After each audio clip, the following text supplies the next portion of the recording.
Welcome to Riks Europe and this week's Riks Round Up. My name is Rebecca and panelists today are Elias Norgren and Peter Klepper. Welcome back. Thank you, Rebecca. So today we will talk about EU going along with 300 billion of climate transfers at COP29, deals on von der Leyen who will be voted, and the Spanish left-wing government's decision to introduce an amnesty for immigrants without residence permits. So starting off with the climate transfers at COP29, Peter, there's been an apparent pushback from voters against ambitious climate policies in 2024. So how do you interpret this climate deal with this vast amount of money? Well, exactly. In June, we had the European Parliament elections, and I think it was only in Denmark where the Greens were not punished by the voter. Now, European governments, they did take part in this annual United Nations Climate Summit in Baku, Azerbaijan. Azerbaijan is a fossil fuel country. Now, nothing wrong with fossil fuels, I think, but the climate agenda is to get rid of fossil fuels. So it's a bit strange that they go to that dictatorship to try to, agree on that.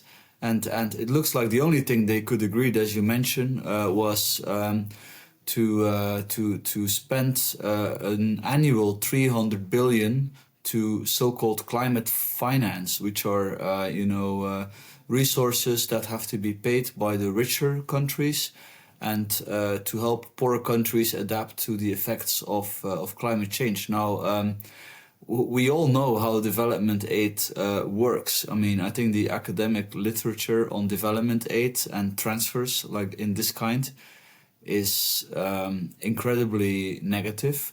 There's many books written about it. This is not how you help countries develop. Also, in the terms of climate, this is not some kind of emergency situation or something.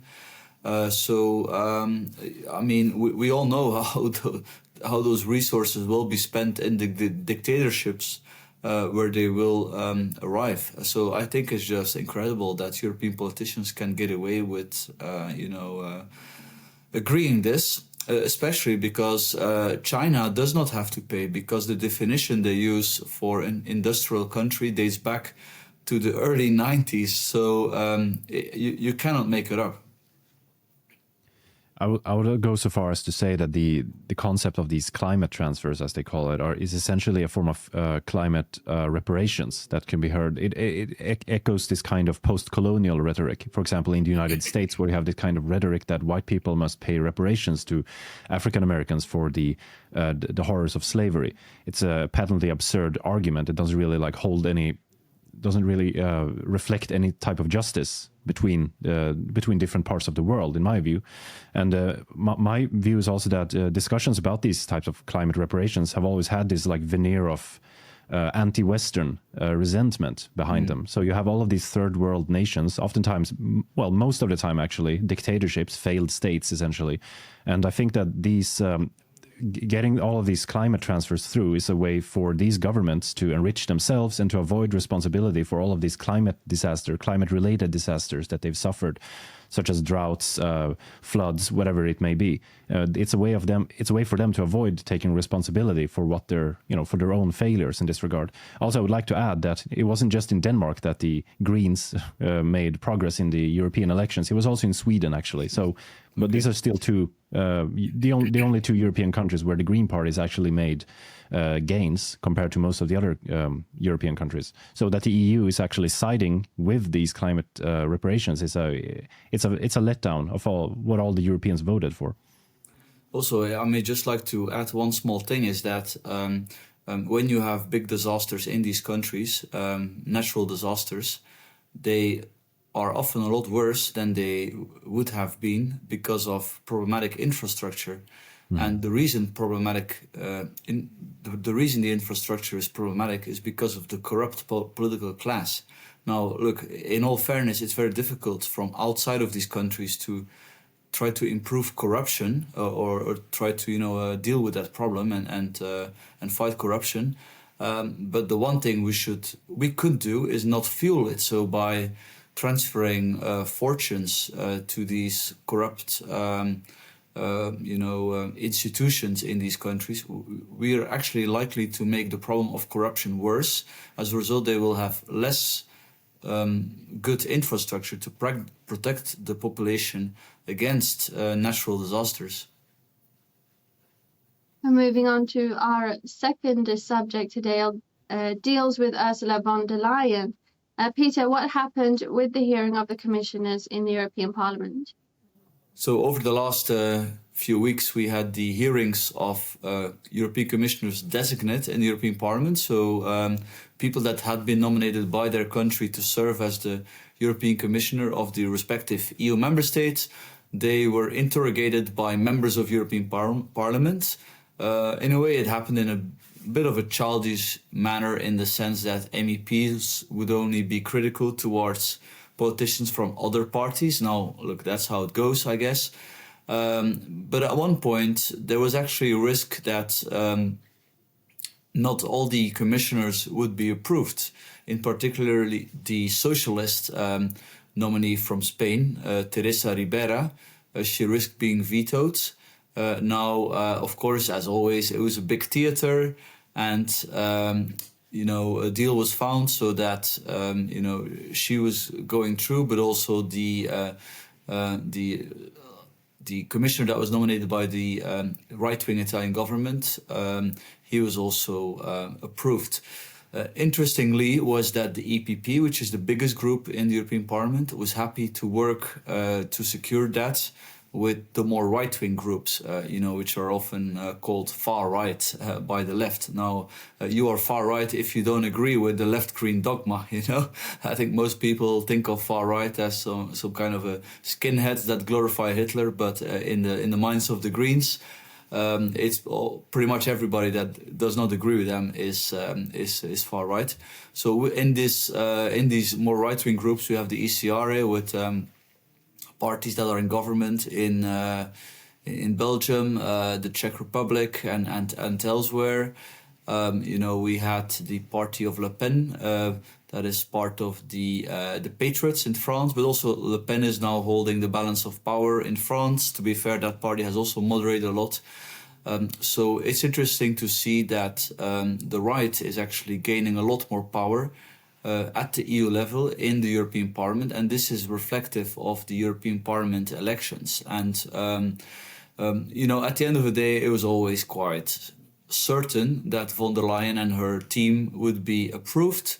But I think this is the interesting first big example where we could see how the weight of the political right has finally also increased at the European level, many years after voters have been sending a signal that they are no longer happy with these left-green policies that the EU is imposing all the time. So let's see what the future brings, but it looks like we may see more of this. Yeah, it shows that even on an EU level, that politics is sort of catching up to what is happening in all of the EU member states. That is, so we have a growing right-wing movement there, and it's actually kind of impressive that EPP, even though it is inarguably a quite globalist movement, a globalist party or group or whatever you want to call it, it's not immune to these rightward shifts. So we can, for example, negotiate with these so-called far-right parties for some interesting developments on the fronts of immigration, for example, in some respects on climate policy as well, although there are still many problems that remain there, as long as it benefits the EPP's hold on power. And I think it speaks a lot to the strength of the EPP that they actually managed to maintain power despite all of these developments in Europe, where most typically parties like what the EPP represents are thrown out of power and not actually growing stronger by the day.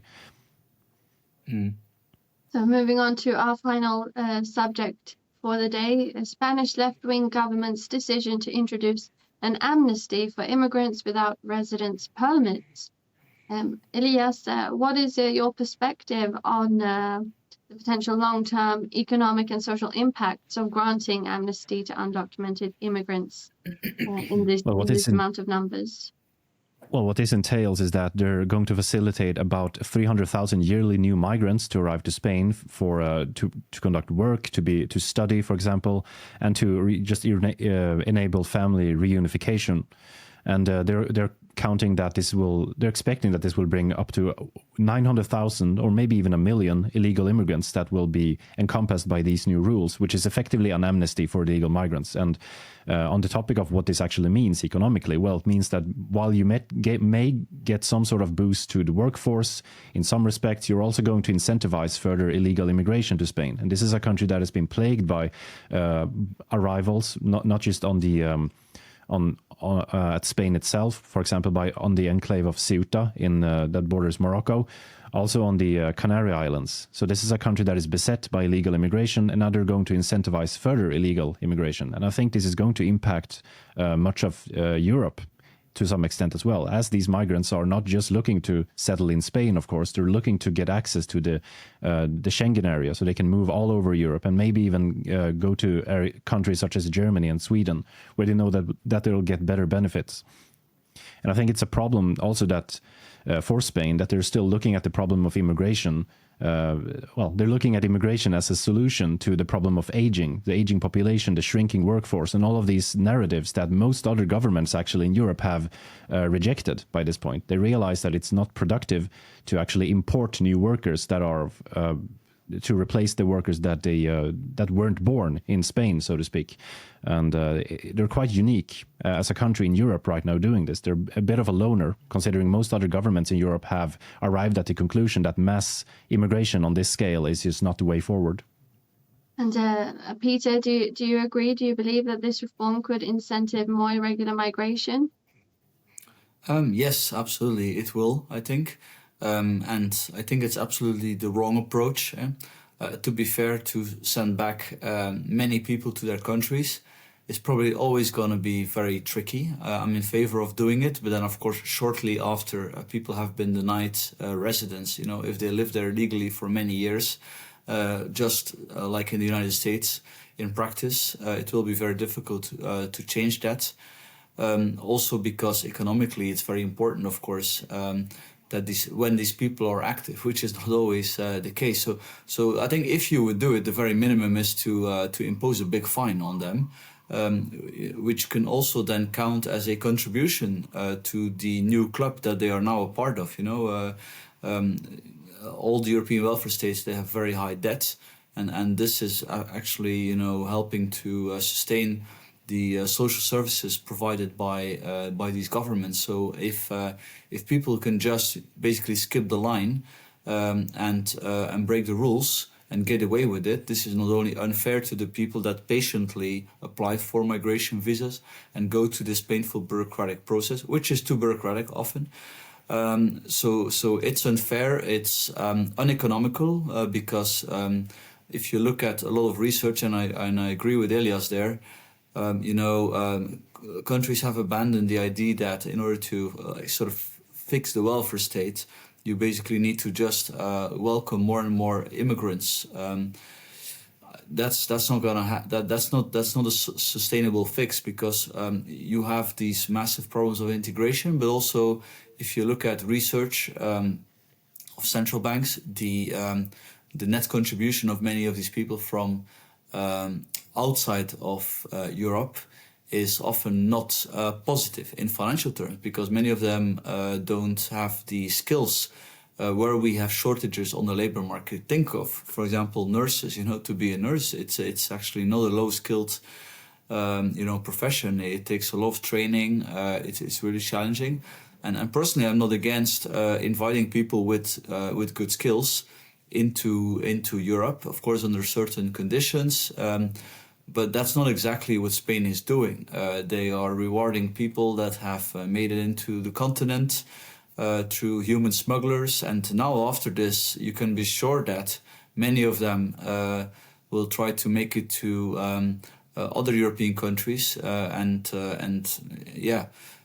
ultimately, Spain is deciding things that have an impact on the rest of Europe. So I'm a little surprised that it gets so little attention precisely when we have all across Europe an increased alarmism about unsustainable and chaotic migration flows.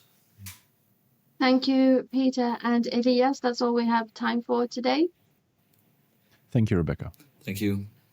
And thank you, as always, for watching Riks Europe.